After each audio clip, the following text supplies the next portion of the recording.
ओम नमो भगवते वासुदेवाय नमः। ओम नमः शिवाय। प्रिय भक्तजनों, आपका आज का दिन शुभ और मंगलमय हो। भगवान आपकी सभी मनोकामनाओं को पूर्ण करे। तो आज सुनेंगे काला अष्टमी व्रत कथा, भैरव अष्टमी की कथा।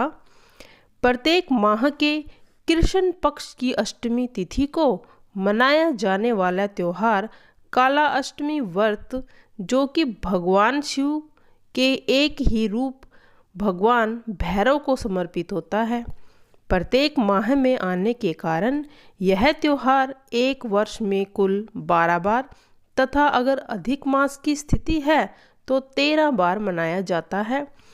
काल भैरव को पूजे जाने के कारण इसे काल भैरव अष्टमी अथवा भैरव अष्टमी भी कहा जाता है।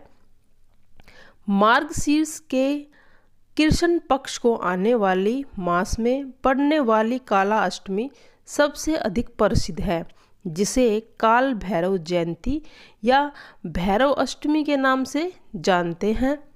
काला अष्टमी के रविवार अथवा मंगलवार के दिन पड़ने पर इसका महत्व और भी अधिक बढ़ जाता है, क्योंकि सप्ताह के ये दिन भी भगवान भैरव को ही समर्पित माने जाते हैं। काला अष्टमी के दिन भक्त को एक कठोर उपवास करना चाहिए। साथ ही भगवान शिव और माता पार्वती के साथ भगवान काल भैरव की पूजा करते हैं। वेदी को पवित्र स्नान के बाद प्रातःकाल में स्थापित किया जाता है और काल भैरव की मूर्ति को पवित्र स्नान कराकर सरसों के तेल का दीपक, धूप, चंदन, चावल, गुलाब, नारियल और दूध, मेवे, मीठे चीज़ों सहित इनकी पूजा की जाती है। इस दिन काल भैरव अष्टकम या काला अष्टमी व्रत की कथा भी कहनी जरूर चाहिए।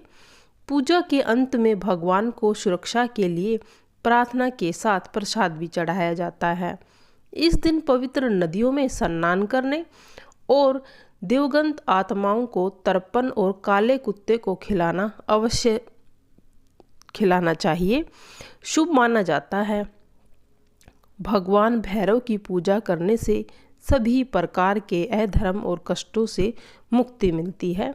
यदि व्यक्ति की कुंडली में कोई दोष हो, शनि, राहु, केतु, मंगल जैसे बुरे प्रभाव भी अगर आ रहे हों, तो दान पुण्य करने से वे समाप्त हो जाते हैं।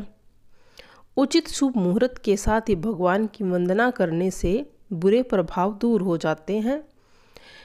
यह पूजा व्यक्ति को धीरे धीरे शांति और शांति की दिशा में आगे बढ़ने के लिए मदद करता है। अब सुनते हैं कालाष्टमी व्रत की कथा। पौराणिक कथाओं में काला अष्टमी की व्रत तथा एक बार की बात है जब भगवान विष्णु और ब्रह्मा जी के बीच में विवाद छिड़ गया था कि श्रेष्ठ कौन है। यह विवाद इतना अधिक बढ़ गया कि सभी देवगण घबरा गए थे कि अब तो प्रलय आएगा, और सभी देव भगवान शिव के पास इकट्ठा होकर चले गए, समाधान ढूंढने लगे। और ठीक उसी समय शिव ने एक सभा का आयोजन किया था। भगवान शिव ने सभी को उस सभा में बुलाया, जिसमें ऋषि मुनि, ज्ञानी, सिद्ध संत आदि सभी लोग वहां पर उपस्थित हो गए। साथ में विष्णु जी और ब्रह्मा जी को भी आमंत्रित किया। सभा में लिए गए एक निर्णय को भगवान विष्णु तो स्वीकार कर लेते हैं, किंतु ब्रह्मा जी संतुष्ट नहीं होते। वे महादेव का अपमान करने लगते हैं।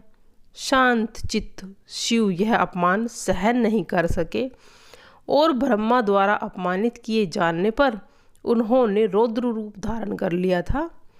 भगवान शंकर के प्रलय रूप में आ जाने के कारण और उनका रौद्र रूप देखकर तीनों लोग भयभीत हो गए। भगवान शिव ने के इसी रूप रुद्र से भगवान भैरव प्रकट हुए। वह श्वान पर सवार थे, उनके हाथ में दंड था। हाथ में दंड होने के कारण दंडाधिपति कहा गए। भैरव जी का रूप अत्यंत भयंकर था। उन्होंने ब्रह्मदेव के 5वें सिर को काट दिया था। तब ब्रह्मदेव को उनकी गलती का एहसास हुआ था। उसके पश्चात ब्रह्मदेव और विष्णु देव के बीच विवाद खत्म हो गया और उन्होंने ज्ञान को अर्जित किया, जिससे उनका अभिमान और अहंकार नष्ट हो गया था। यही है प्रिय भक्तजनों कथा। अब आइए सुनते हैं काल भैरव जी की आरती। जय भैरव देवा प्रभु, जय भैरव देवा, जय काली और गौरी देवी कृत सेवा। जय काल देवा तुम ही पाप उदारक, दुख सिंधु तारक, भक्तों के सुख कारक, भीषण वपुधारक। जय भैरव देवा वाहन स्वाहन विराजत कर त्रिशूलधारी, महिमा अमित तुम्हारी, जय जय भयहारी। जय भैरव देवा तुम बिन देवा सेवा सफल नहीं होवे, चौमुख दीपक दर्शन दुख खोवे। जय भैरव देवा चटकी दधी मिश्रित भाषा वाली तेरी, कृपा कीजिए भैरव करिए नहीं देरी।